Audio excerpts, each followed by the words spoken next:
The particle of charge minus q and m mass m moves in a circle of radius r around an infinitely long line charge of linear charge density plus lambda.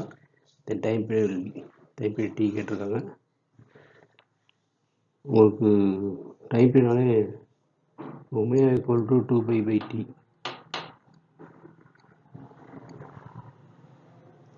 நம்ம அதுலேருந்து இந்த omega time வர மாதிரி நம்ம என்ன பண்ணணும், இந்த ஃபார்முலாவை நம்ம ரெடி பண்ணணும். அதுக்கு வந்து என்ன v is equal to r omega radiation இருக்கு பாருங்கள், லீனியர் ஆஸ்ட்ரிக்கல் ரிலேஷனு அதை யூஸ் பண்ணுற மாதிரி இருக்கும். இந்த சர்க்குலர் மோஷனுக்காக உங்களுக்கு வந்து என்னது சென்டிமீட்டர் ஃபோர்ஸ் இருக்கும். சென்டிமீட்டர் ஃபோர்ஸ் வந்து f is equal to mv²/r. ஈக்குவலாக என்ன சொன்னோம்னா m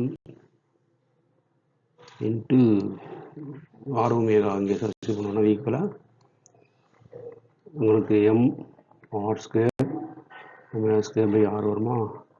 ஒரு அடிச்சுனா mr², அதான் இங்கே போட்டிருக்கோம்.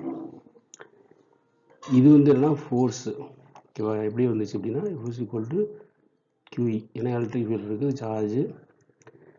அப்போ QEங்கிறது என்னென்னா லீனியர் சார்ஜஸ் லாம்டா உள்ளது. லைன் சார்ஜுக்கு வந்து E வந்து உங்களுக்கு இன் டெர்ம்ஸ் ஆஃப் இந்த ஃபார்முலா யூஸ் பண்ணலாம், 2k λ/r. இதான் வந்து electric field due to line charge. இது எப்படி வந்துச்சு அப்படின்னா உனக்கு electric field due to line charge equal to λ/2πε0r வரும்.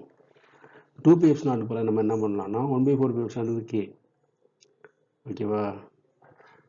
அப்போ இது என்னது, மேலே 2 வந்துச்சுன்னா 2kன்னு வந்துச்சுன்னா 2 × 1/4πε தான் 1/2πε வரும்.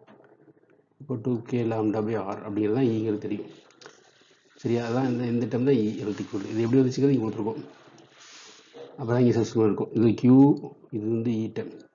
அப்போ என் ஃபோர்ஸ்க்கு இன்ஸ்டெட் ஆஃப் ஃபோர்ஸ் வந்து q யூஸ் பண்ணியிருக்கோம். இங்கே வந்து சென்ட்ரல் ஃபோர்ஸ் எபிஸ்க்கு பார்க்க போல இந்த எம்எம்எஸ்காரங்கிறது எப்படி வந்துச்சுன்னு இங்கே காட்டியிருக்கும். அப்போ எம்எம்எஸ்க்கு எடுத்தோம்னா m/r கீழே வந்து ஆல்ரெடி r இருக்கால m/r² வந்துருக்கு. அப்போ ஒமேகா இஸ் நதிங் பட் என்னது 2π/t, சரிங்களா. ஒமேகா² 2π/t ஹோல் ஸ்கொயர்னு வந்துடும், ஏன்னா ஒமேகாவுக்கு 2π/t சப்ஸ்டியூட் பண்ணியிருக்கோம். இங்கே என்ன வரும் 4π²t² வந்துடும். இங்கே 2k λ/3/mr².